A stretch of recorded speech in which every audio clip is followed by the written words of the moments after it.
There are moments in life when moving forward means becoming someone you do not fully recognise yet.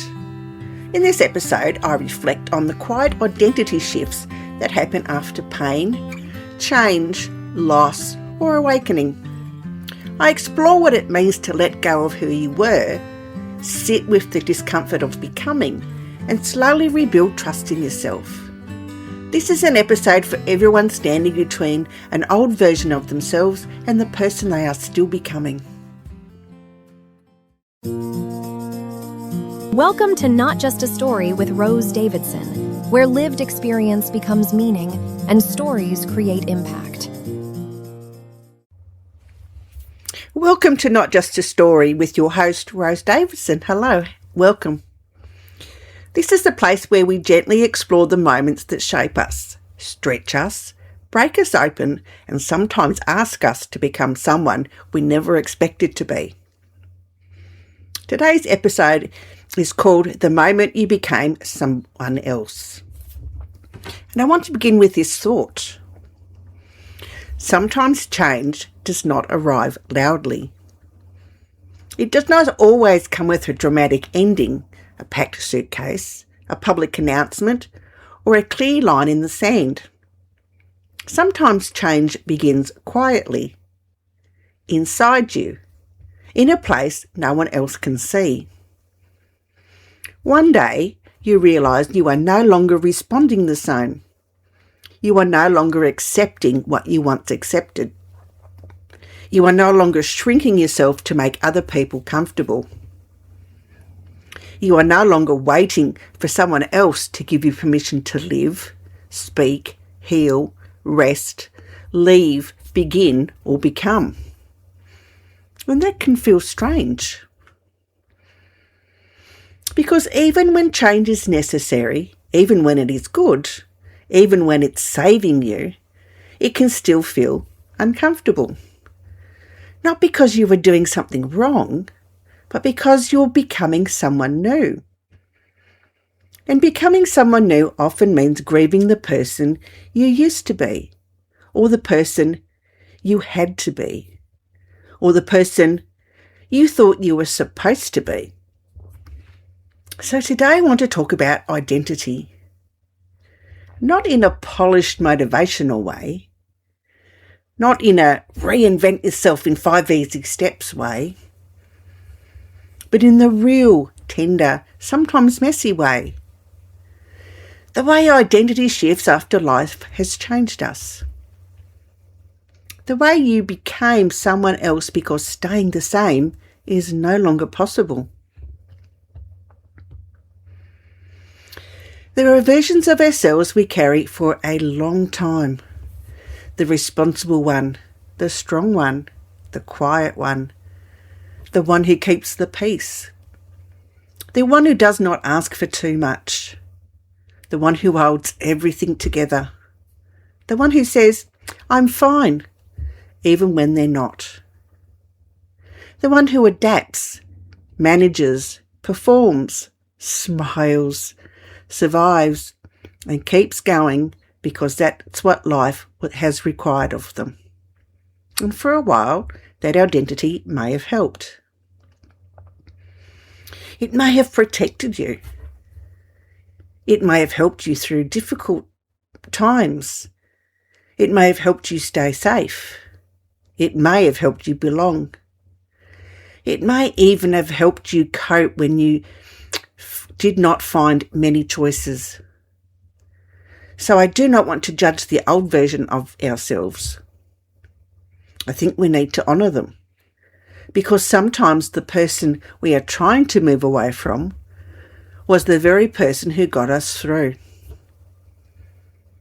The version of you who stayed silent may have been trying to survive. The version of you who kept saying yes may have been trying to avoid conflict. The version of you who worked too hard may have been trying to prove their worth. The version of you who made everything look okay may have been trying to keep the world from falling apart. The version of you who stayed busy may have been trying not to feel. And the version of you who kept going, even when exhausted, may have had no idea there was another way. So, when we talk about letting go of old identity, we're not talking about blaming ourselves. We are talking about recognising something important. That identity may once have served you. It may not be able to carry you into the next part of your life, and that realisation can be unsettling. Because even when an identity hurts, it can still feel familiar. It can still feel like home, even if it is a home you have outgrown. Sometimes we stay attached to who we have been because we know how to be that person. We know the rules. We know the role. We know what people expect. We know how to survive there. But becoming someone else asks a different question. Not who have I always been, but who am I allowed to become now? And that question can feel both freeing and frightening. Because when you start becoming someone new, not everyone will understand it. Some people may prefer the old version of you, the more available version, the more agreeable version, the quieter version, the version that did not challenge anything, the version that made life easier for them. And sometimes one of the hardest parts of becoming someone else is accepting that your growth may make other people uncomfortable. But their discomfort does not mean you are wrong. It may simply mean they're meeting a version of you who no longer fits inside the role that they gave you. We often talk about change as an action, leaving a job, ending a relationship, starting a project, moving house, setting a boundary, speaking the truth, saying no, beginning again. And those things matter. They are visible forms of change. But some of the deepest change happens before anyone sees it. It happens in the inner decision, the quiet shift, the moment you stop negotiating with yourself.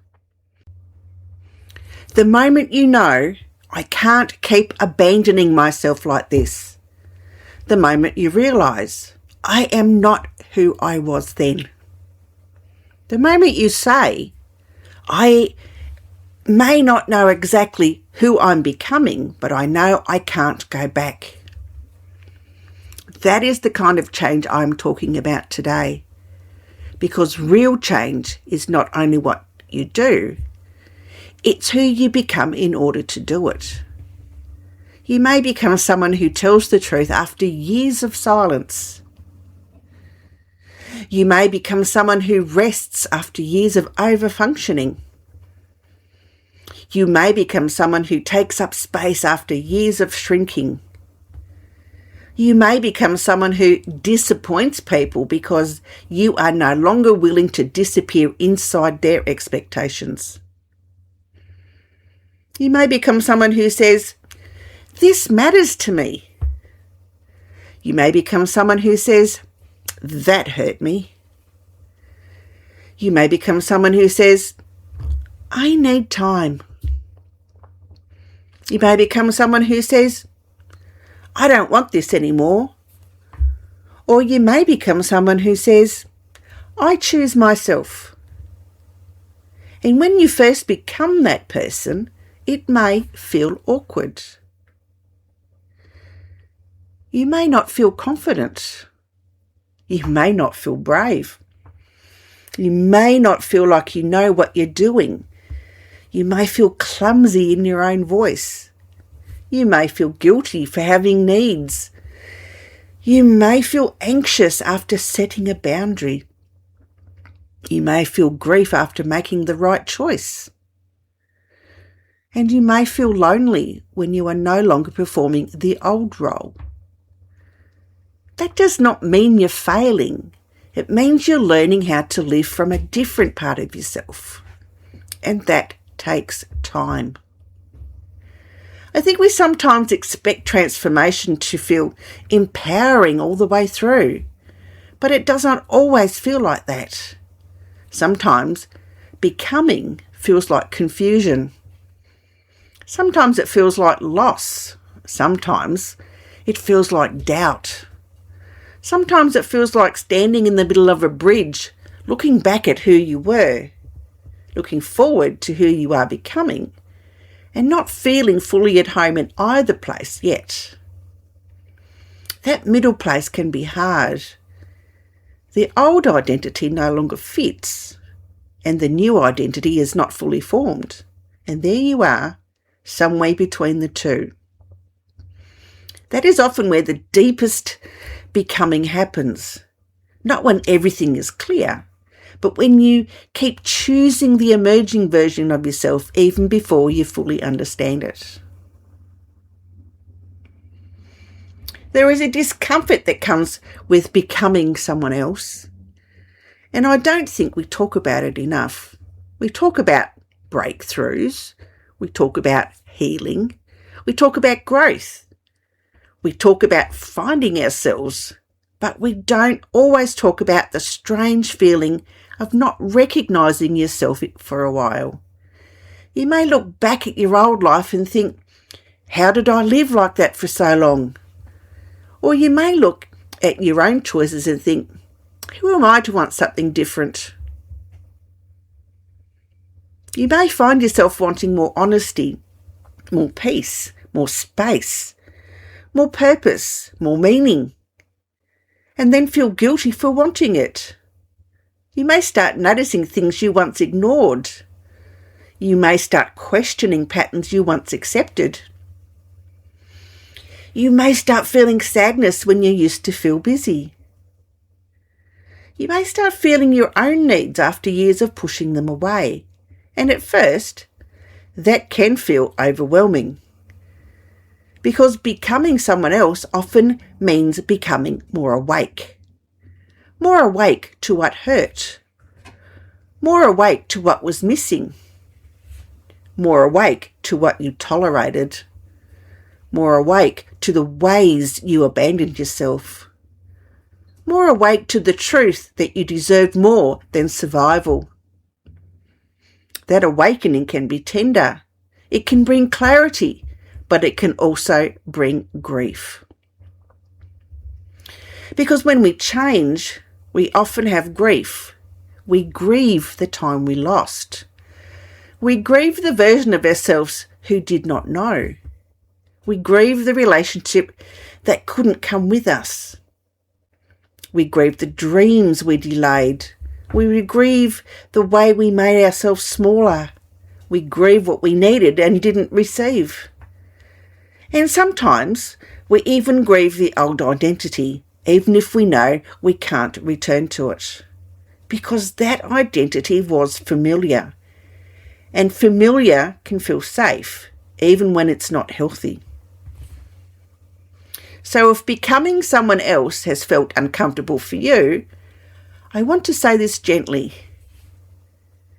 There may be nothing wrong with you. You may simply be in the space between who you were and who you are becoming. And that space deserves compassion. You don't have to rush it. You don't have to explain it perfectly. You don't have to prove your growth to anyone.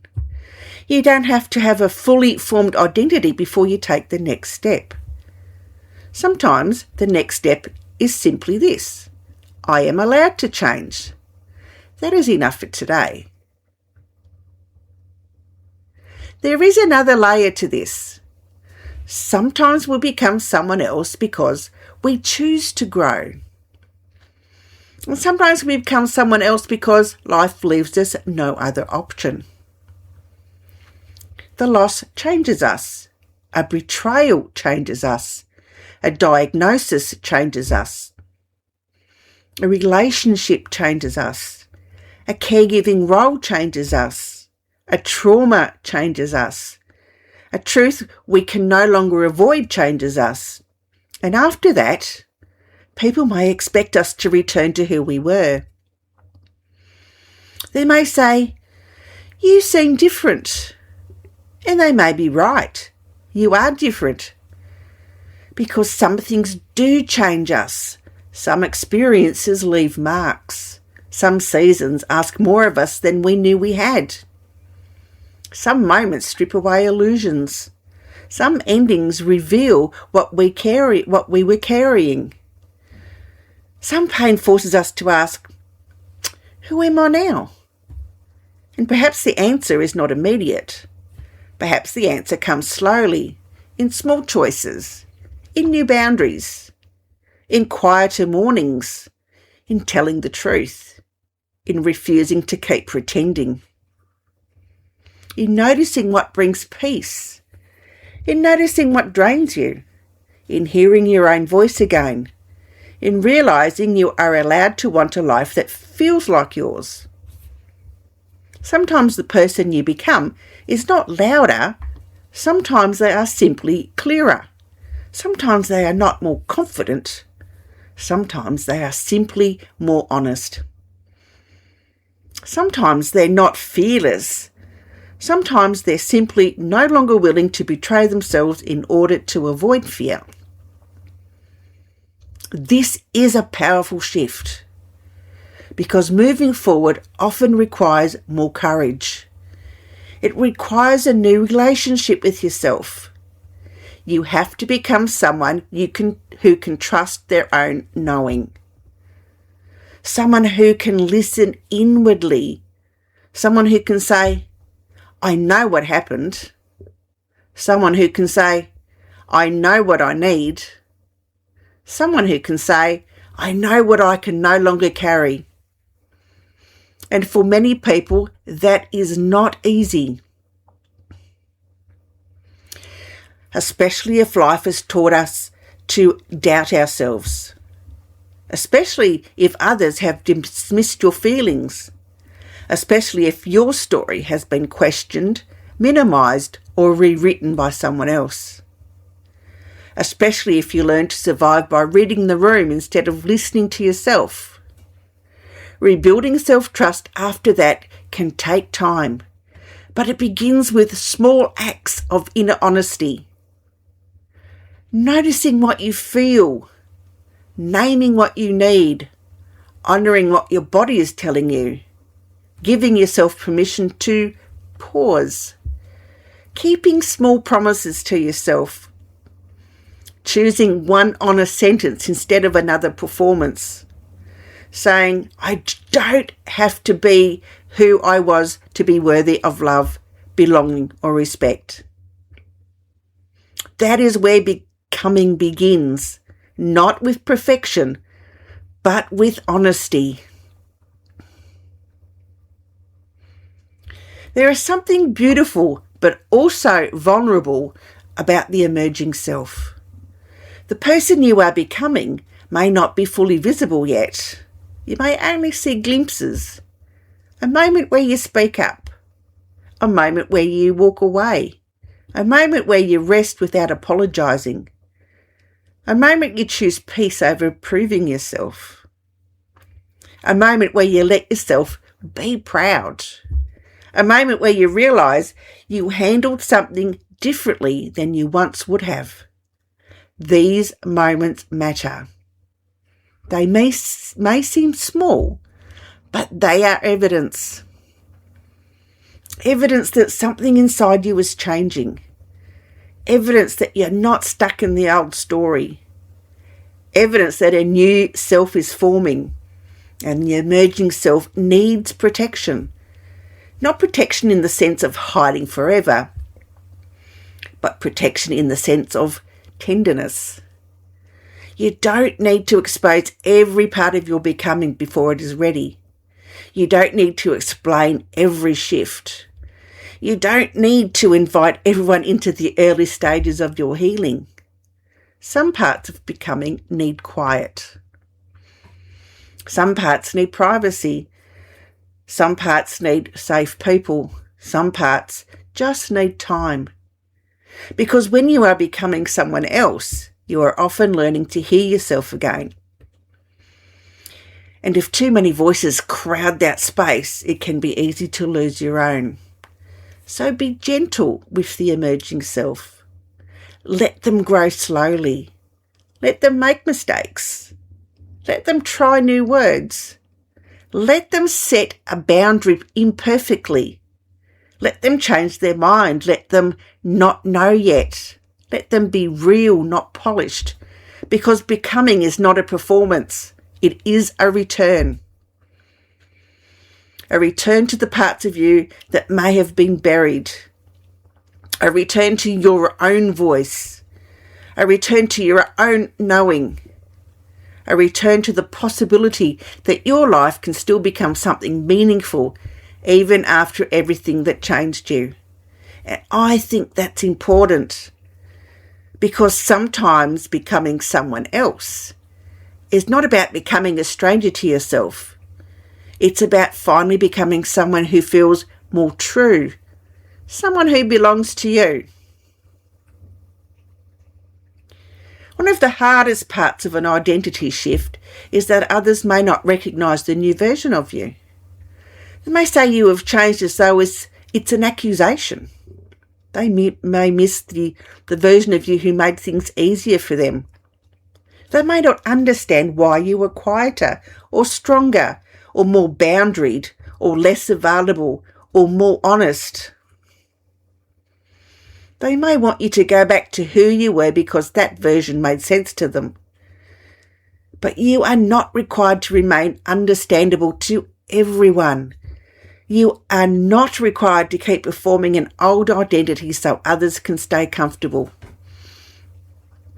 And you are not required to abandon your growth to preserve someone else's image of you. And yes, that can be painful. Because sometimes we want the person around us and the people around us to celebrate our becoming. We want them to see how hard we have worked. We want them to understand what it took to get here. We want them to say, I see you, but not everyone will. Some people will only see the change, not the pain that made it necessary. Some people will only see your no, not all the years you said yes when you wanted to disappear. That's why self-trust matters so much. Because if you rely only on external approval, you may be tempted to return to a version of yourself that no longer fits. And when you begin to trust yourself, even gently, you can say, I know why I'm changing. I know what this means to me. I know what I am no longer willing to carry. I know this may make others uncomfortable, but I also know I can't go back.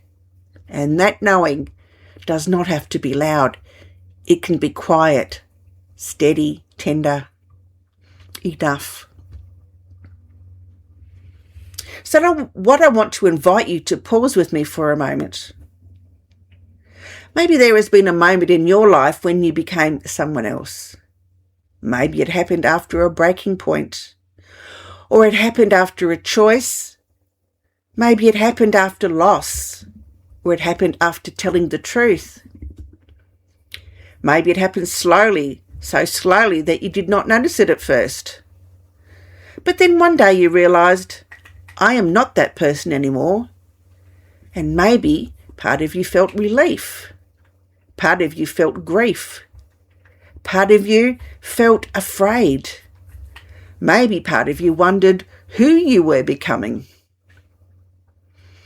If that is where you are, or if that is where you have been, I want you to consider this question. What part of your old identity are you still carrying, even though it may no longer belong to who you are becoming? It's not a harsh question, not as a demand, but as an invitation. Are you still carrying the belief that you must be strong all the time? Are you still carrying the role of keeping everyone else okay? Are you still carrying the fear that your needs are too much? Are you still carrying the habit of silence? Are you still carrying the shame of something that was never yours to carry? Are you still carrying an old version of yourself because you are afraid of who you might be without it? There is no need to answer quickly. Some questions just need room. Some truths rise slowly, but maybe after this episode, you can sit with yourself gently and ask, who did I have to become to survive? And who am I becoming now that I'm allowed to live more truthfully? Those are very different questions, and both deserve compassion. As we close this episode, I want to leave you with this. You are allowed to change. You are allowed to outgrow an old identity. You are allowed to become someone who no longer accepts what once felt normal. You are allowed to become someone who has needs, someone who has boundaries, someone who tells the truth, someone who rests, someone who begins again, someone who chooses themselves. And you don't have to become that all at once. You can become slowly, quietly, and imperfectly. You can take one step into the emerging self and still feel unsure. You can honour who you were and still know you are not going back. You can grieve the old version of yourself and still become the new one, because change is not just what you do, it's who you become. And sometimes the moment you become someone else is the moment you begin returning to yourself. Thank you for joining me for this episode of Not Just a Story. In this conversation stirred something in you, I invite you to take a moment after listening and reflect on the identities you have carried, the ones that exhausted you, the ones that protected you, the ones that no longer fit, and the one that may be gently emerging now. Your story does not have to be polished to matter. It does not have to be dramatic to be meaningful. And you don't have to have all the answers before you begin exploring it. Sometimes the first step is simply noticing, I am not who I was. And maybe that is not a loss. Maybe that is the beginning. Until next time, take care of yourself and remember, it is not just a story. It is part of who you are becoming. Thank you for listening to Not Just a Story with Rose Davidson. If something in this episode stayed with you, you're invited to reflect on your own story, in your own way, in your own time. And if you feel ready, you can share your story through the Impactful Voice Project at rosedavidson.com.au. This is a space where lived experience is honored and stories are shared with care. Until next time, your story matters.